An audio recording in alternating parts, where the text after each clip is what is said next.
Within the next year, the majority of companies will reach the same conclusion. Now, that is a seriously chilling prediction for 2026, and it's coming straight from Block CEO Jack Dorsey. He actually said this right after cutting nearly half of his 10,000-person workforce, and he explicitly cited that artificial intelligence had made all those roles completely unnecessary. It's a really stark, real-world warning about the sheer speed and the absolute scale of AI-driven job displacement that we are living through right now. But this brings us to a massive underlying paradox. Think about it. If AI does all the work, who exactly buys the products? Companies desperately need consumers with paychecks to actually buy their goods and services. Yet, right this second, they are racing to eliminate the very wages that fund all that consumption. Welcome to The Explainer. Today, we're not just looking at corporate balance sheets, we're talking about the future of your purchasing power. We're going to demystify this massive, real-world game theory problem by diving into some fascinating new research on the economics of automation. We'll break down exactly why highly rational companies are basically driving their own consumer demand off a cliff, and what the mathematical solutions to this structural market failure actually look like. All right, Section 1, the AI layoff trap. Let's look at the actual numbers behind this recent wave of workforce reductions, because the data is already telling a very targeted story. Out of over 1 million job cuts announced in the US in 2025, roughly 55,000 of them explicitly cited AI as the root cause. And this wasn't just spread evenly everywhere. It was heavily concentrated in tech firms, customer support, content moderation, and middle management. The impact is definitely accelerating, and it's systematically hollowing out very specific sectors of wage earners. Section 2. The invisible demand cliff. So to really get this, we need to zoom out from the micro benefit of one company saving money and look at the macro disaster of aggregate demand destruction. It all comes down to the economic engine driving this whole paradox, which is called a demand externality. Basically, when a firm fires a worker and swaps in an AI agent, that firm captures 100% of the cost savings. Great for them, right? But that displaced worker was also a consumer in the wider economy. When their income vanishes, aggregate demand shrinks. The catch here is that the firm doing the automating only feels a tiny, tiny fraction of that resulting demand loss. The disconnect here is honestly fascinating. From a single firm's perspective, they look at their balance sheet and see total immediate cost savings. But they only suffer a tiny sliver of the lost demand. Basically, 1 divided by the total number of competing firms in the market. The rest of the pain? Well, that falls squarely on their rivals. Meanwhile, if you look at it from the economy's view, the entire pie is shrinking for everyone. The pain of lost demand gets shared across the board, but the cost savings? Those are hoarded entirely by the company that automated. Section 3. The automation arms race. So you've got to ask yourself, if this demand cliff is clearly visible to everyone, why do perfectly rational companies hit the gas anyway? Well, look at this payoff matrix. It sets up a classic prisoner's dilemma.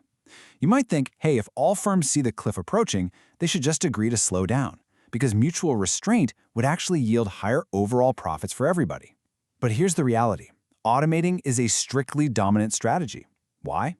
Because if your rivals hold back, you automate to capture those savings and steal a pricing advantage. And if your rivals automate, you absolutely have to automate just to survive and avoid going bankrupt. So even with perfect foresight, these companies are mathematically trapped in a race to the bottom. Check out that darkening wedge on the chart. That represents what we call the over-automation wedge. It's this massive gap between what actually benefits society and what firms end up doing. Notice how, as you move to the right, which means increasing the number of competing firms, the private incentive to exercise restraint just drastically weakens. It turns out that fragmented, highly competitive markets actually suffer the most. Think about it. A massive monopoly fully internalizes the loss of consumer demand because, well, they own the whole market. But in a highly competitive market, everybody just assumes someone else is going to bear the cost of those lost wages. Section 4. The Red Queen Effect. Now let's explore what happens when AI gets even better and more productive at replacing human tasks. You'd probably assume that incredibly capable AI would expand the economic pie and fix the whole problem by creating new wealth, right? Well, counterintuitively, highly productive AI actually amplifies the trap. It triggers what's known as the Red Queen Effect. Just like Alice in Wonderland, everyone is sprinting as fast as they can just to stay in the exact same place. Because the AI is so incredibly productive, every firm tries to aggressively chase market share by automating even faster.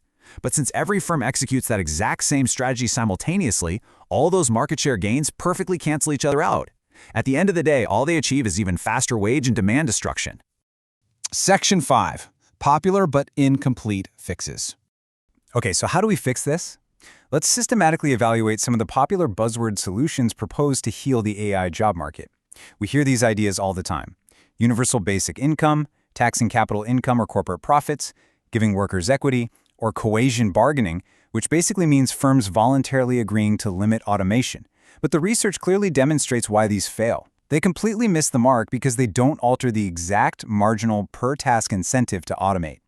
For example, voluntary agreements between firms, those collapse instantly because cheating on the agreement is a strictly dominant strategy.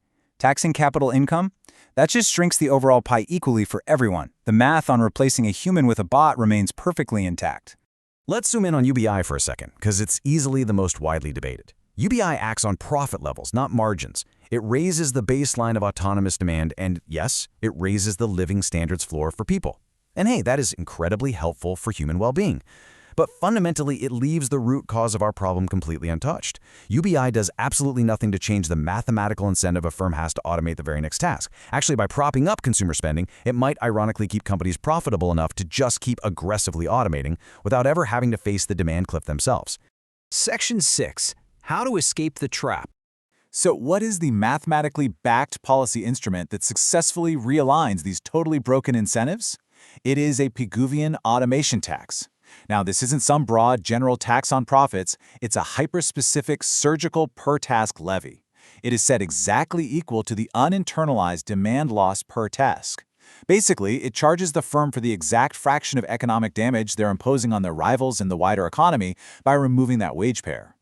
By putting that true cost right back onto the firm's balance sheet, private corporate incentives finally align with true social costs. And here is the true genius of this approach. It is entirely self-limiting. Let's walk through the mechanics. Step 1. The precise tax rate corrects that immediate margin we talked about, effectively stopping the frantic over-automation race in its tracks. Step 2. The revenue generated by this tax doesn't just sit around in a treasury somewhere, it actively funds targeted worker retraining.